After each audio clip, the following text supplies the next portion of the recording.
So what's going on, guys, and welcome back to episode number 14 of our Sunderland career mode, and we are going to be kicking off this episode with an away game up against West Ham. So it's going to be a pretty tricky game because West Ham do have a very decent squad, and if we want to come out on top we are going to have to put in a good performance. But then we are playing extremely well at this moment in time. Even though our first team line-out is not fully strong or fully fit, I do believe we're going to be able to get something from this game. Jan Vila squeezed the ball through to Jeremiah Lenz. Lenz takes on Jenkinson for pace. He runs past the slide tackle, cuts back inside with a fake shot, and Lenz puts the ball wide of the post. He gets in such good opportunities, but then when he gets in there, sometimes he just fails to hit the target like he did there.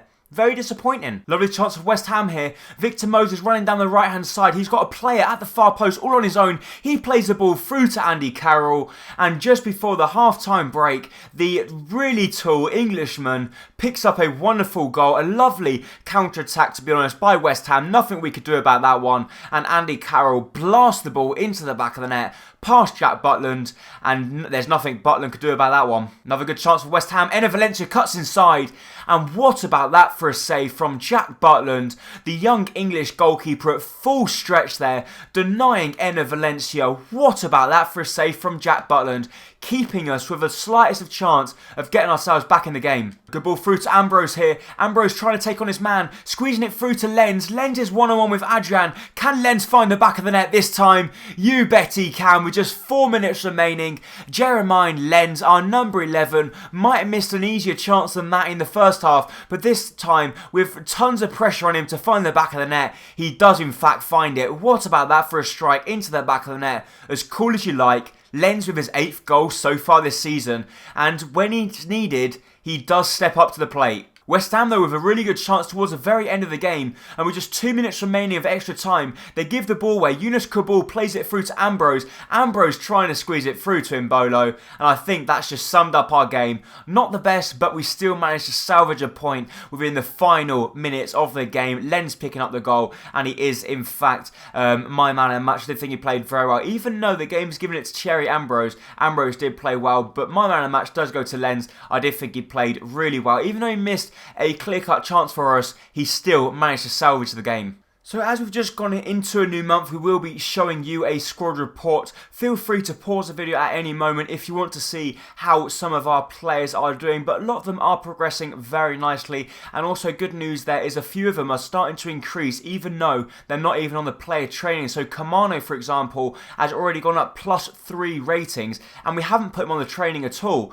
Reece Oxford we have put on the training, and he's gone up +8 ratings. He's now a 70 rated centre defensive midfielder, and I am really looking forward to keep training him and making him into one of the best centre defensive midfielders in the game, because I just love playing with him. Even though he's not that versatile at the moment, he's getting there. He does feel a lot better than what he did. We've also got a few players like out on loan that are also starting to increase by +2s, +3s, which is great news for us. And having a look at the league table, we're currently sitting in 3rd place. We've got a 6-point gap over Manchester United and Liverpool, and we're 3 points away from Chelsea, but we're 9 points away from Spurs. So even though there's a lot of difference between us and Chelsea and Spurs, we've still got a comfortable gap over United and Liverpool.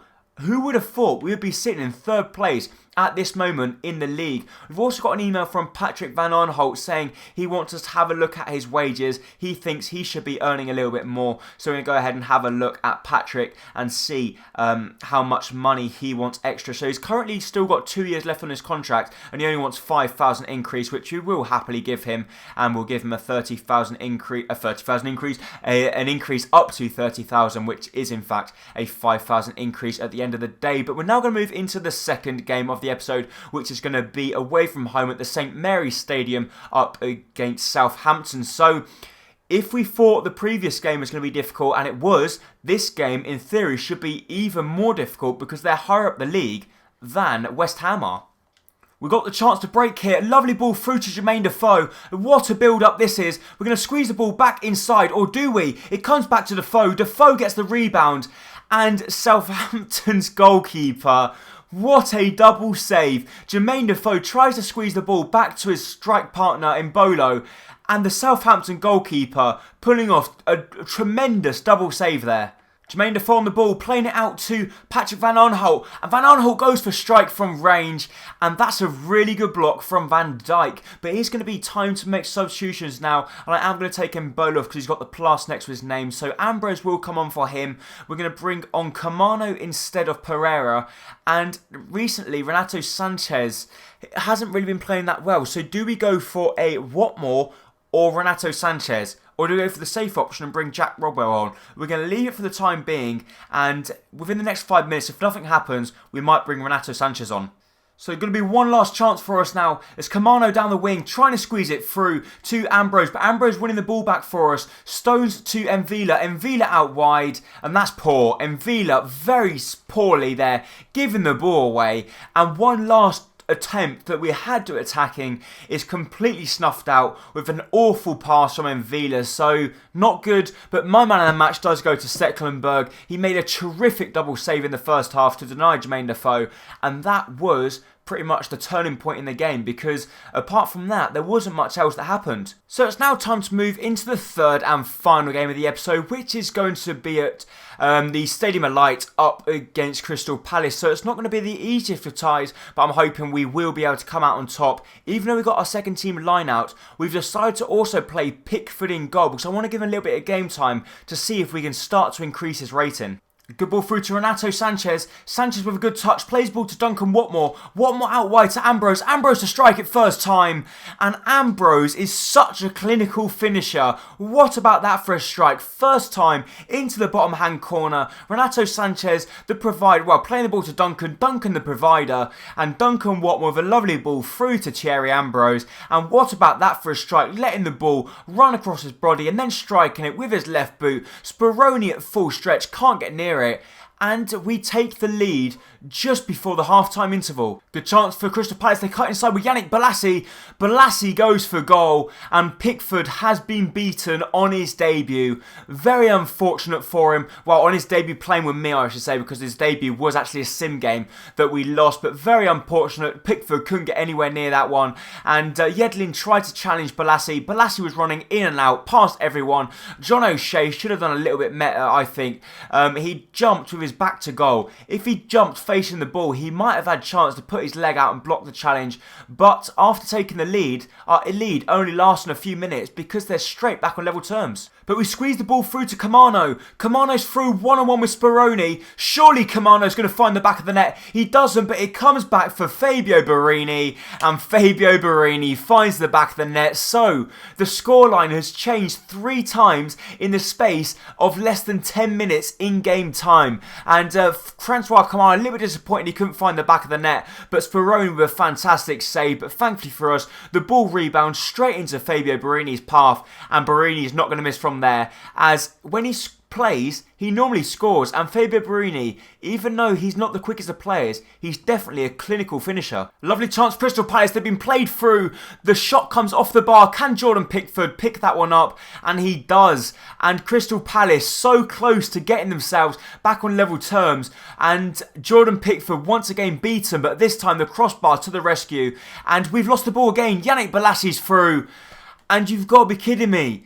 That is awful from John O'Shea, and I think we've got to stop playing him. He's not been playing well, to be honest. I'm trying to play him because I wanted to keep a few Sunderland players in the team, but he's got to do a lot better than this. He wins the ball back for us, gives it away, and what a simple finish that is from Yannick Bolasie. And twice we've taken the lead, and twice we've been pinned back. So with just a few minutes remaining, Duncan Watmore's cutting inside. He plays the ball to Renato Sanchez. Sanchez tries to let it fly from range, but MacArthur is in the way, and Crystal Palace are going to come out of their own penalty area with the ball. But Reece Oxford winning the ball back for us, squeezing the ball through to Fabio Borini, but the pass is intercepted, and I think that's going to be it for the game. So that was in fact it for the game. A little bit disappointing from us, to be honest.